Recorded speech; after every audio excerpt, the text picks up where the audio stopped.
मोक्ष मार्गस्य नेतारं वेत्तारं कर्म भोव्रतां ज्ञातारं विश्व तत्वानां वंदे तद्गुण लब्धये।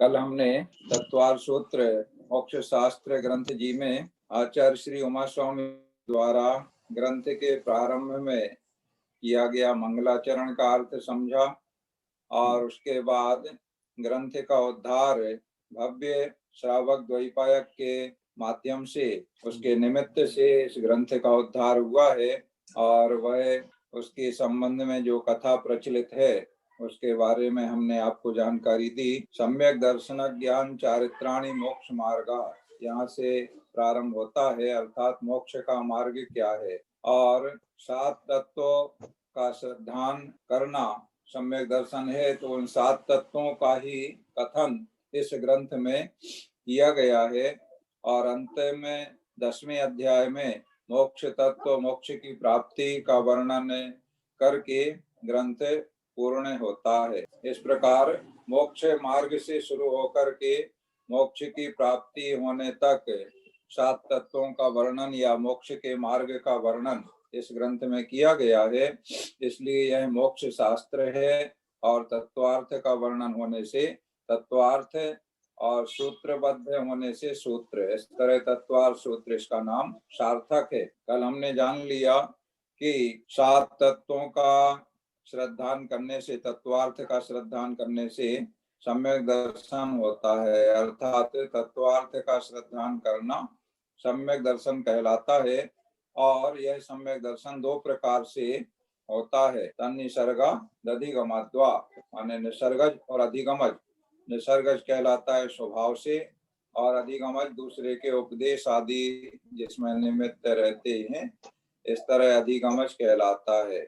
और तत्वार्थ का श्रद्धान करना है, वे तत्वार्थ तत्व 7 हैं, उनके नाम चतुर्थ सूत्र में बताए गए हैं। जीवा जीवाश्रव बंध संबर निर्जरा मोक्षास तत्वम, अर्थात ये 7 तत्व हैं।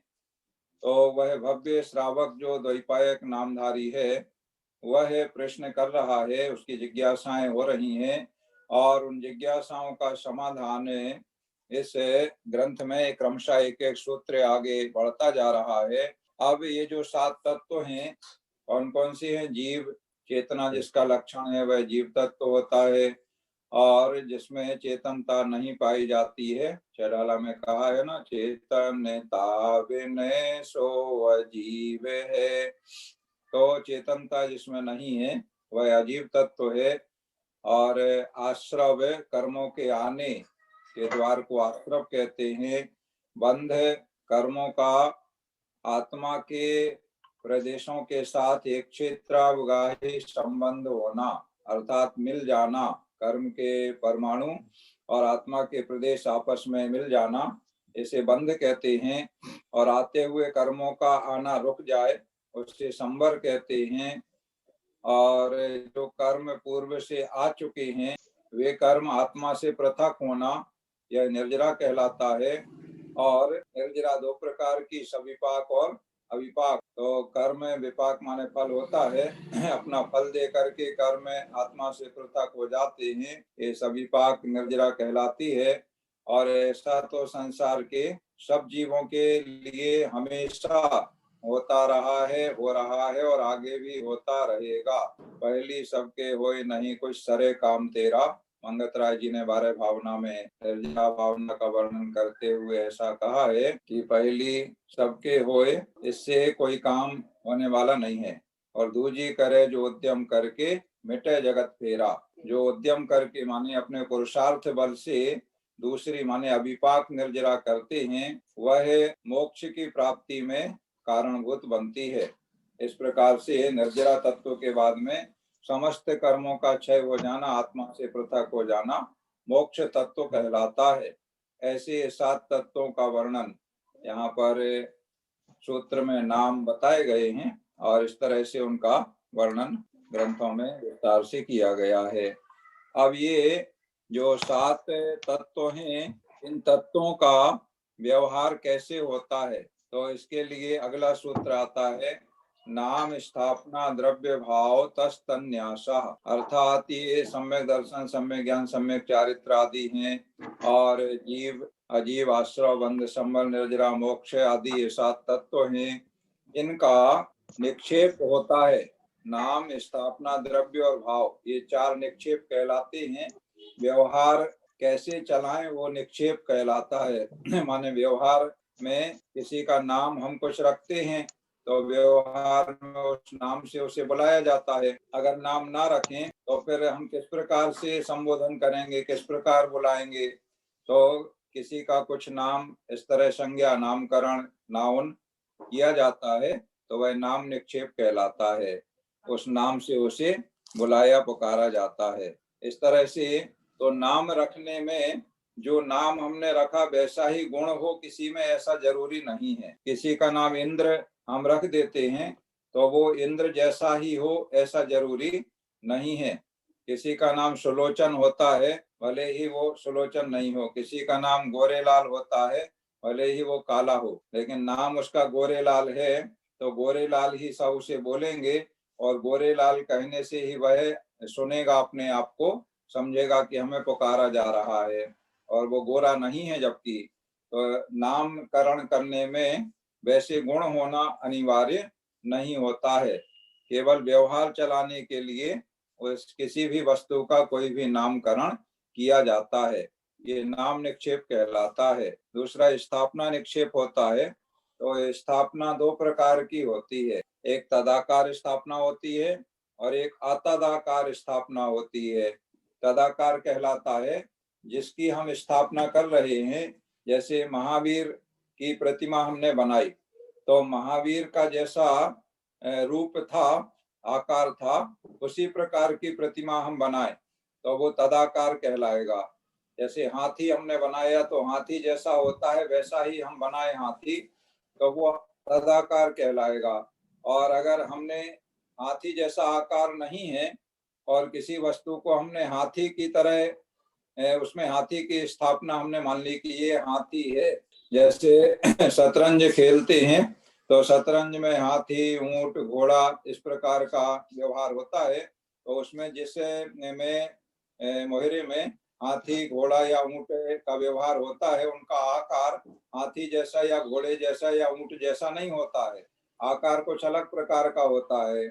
फिर भी उसे हाथी कहते हैं, घोड़ा कहते हैं, ऊंट कहते हैं। तो वो उसमें अतदाकार स्थापना की है। जिसका उसी रूप आकार नहीं होता है वो अतदाकार स्थापना कहलाती है। और जो जैसा वो वस्तु यथार्थ में थी वैसी ही स्थापना हुए तो फिर वो तदाकार स्थापना कहलाती है। इसी तरह से द्रव्य निक्षेप कहलाता है। जो पदार्थ आगामी परिणाम की योग्यता रखता हो उसे द्रव्य निक्षेप कहते हैं। जैसे कोई प्रतिमा बनाने के लिए हम पत्थर लाए, हमें महावीर स्वामी की प्रतिमा बनाना है और उसके लिए हमने संगमरमर का पत्थर मंगाया, तो अभी उसमें मतलब वो महावीर स्वामी नहीं है, प्रतिमा बनी नहीं है, लेकिन उस पत्थर से हम बनाएंगे तो आगामी परिणाम की योग्यता उसमें है। उस अपेक्षा से उसे हम उस प्रतिमा रूप कहें तो वह द्रव्य निक्षेप कहलाता है। और भाव निक्षेप होता है जो वर्तमान पर्याय युक्त वस्तु है, माने जो पर्याय वर्तमान में है उसी को उसी पर्याय रूप कहना वो भाव निक्षेप कहलाता है। जैसे साक्षात जो इंद्र हैं स्वर्ग में, तो उनको इंद्र कहना ये भाव निक्षेप है। इस तरह से इन 4 निक्षेपों के माध्यम से लोक व्यवहार किया जाता है, माने इन पदार्थों को जाना जाता है, नाम से, स्थापना से, द्रव्य से और भाव से। अब इन तत्वों को जानने के उपाय और भी हैं, उनके बारे में बताया जा रहा है सूत्र नंबर 6 में। प्रमाण नयैरधिगमः, प्रमाण और नय, अधिगम माने जानना, माने इन तत्वों को या सम्यक दर्शन, सम्यक ज्ञान, सम्यक चारित्र को जानने के 2 उपाय हैं। यानी इन 2 प्रकार से ज्ञान होता है इन पदार्थों का, तत्वों का, प्रमाण से और नय से। प्रमाण और नय, अब प्रमाण किसे कहते हैं?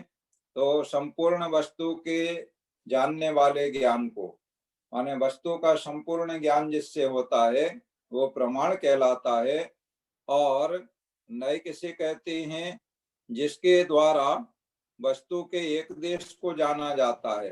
एक देश से मतलब एक भाग को। जैसे वह हाथी का जो दृष्टांत आता है सिंदूर अभिधानम, जो 6 व्यक्ति अंधे हैं और वह हाथी को जानना चाहते हैं, तो एक ने हाथी का पैर पकड़ा और हाँ हमने जान लिया हाथी ऐसा होता है। तो हाथी खंबे जैसा होता है, पिलर जैसा होता है, ऐसा उसके ज्ञान में बात आ गई। तो ये हाथी के एक देश का ज्ञान हुआ। या किसी ने पूंछ पकड़ी या सूंड पकड़ी या पेट पकड़ा या कान पकड़ा, तो उतने ही अंग के बारे में वो जाना और उसी को उसने हाथी माना। तो वो उसकी कम जानकारी है। तो नए का जो ज्ञान होता है वो वस्तु के एक देश को जानता है, संपूर्ण को नहीं जानता है। इसलिए नए में अपेक्षा लगाना रहती है कि इस अपेक्षा से ऐसा है, तो पैर की अपेक्षा से हाथी पिलर जैसा होता है। ऐसी अपेक्षा लगा करके हम कथन करेंगे तो हमारा कथन सही कहलाएगा, हम यथार्थ बोल रहे हैं। और अगर हम पैर को ही हाथी मान लें, माने एक देश को ही हम संपूर्ण मान लें, तो फिर हमारा ज्ञान शुद्ध सही नहीं कहलाएगा। इसीलिए उनमें विवाद होता है।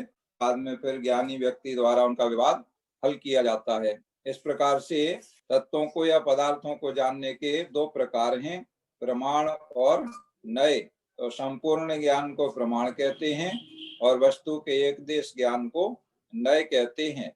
और भी उपाय हैं इन्हें को जानने के, जो जीवादि तत्व हैं। तो 7वें नंबर सूत्र में बताया जा रहा है, निर्देश, स्वामित्व, साधनाधिकरण, स्थिति, विधानता, ये 6 अनुयोग कहलाते हैं।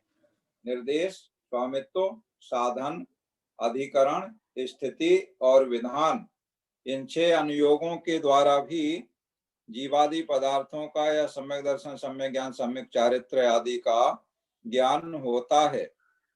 अब एक एक को अलग अलग समझ लेते हैं हम। निर्देश क्या कहलाता है? जिस वस्तु को हम जानना चाहते हैं उसका स्वरूप कहना निर्देश है।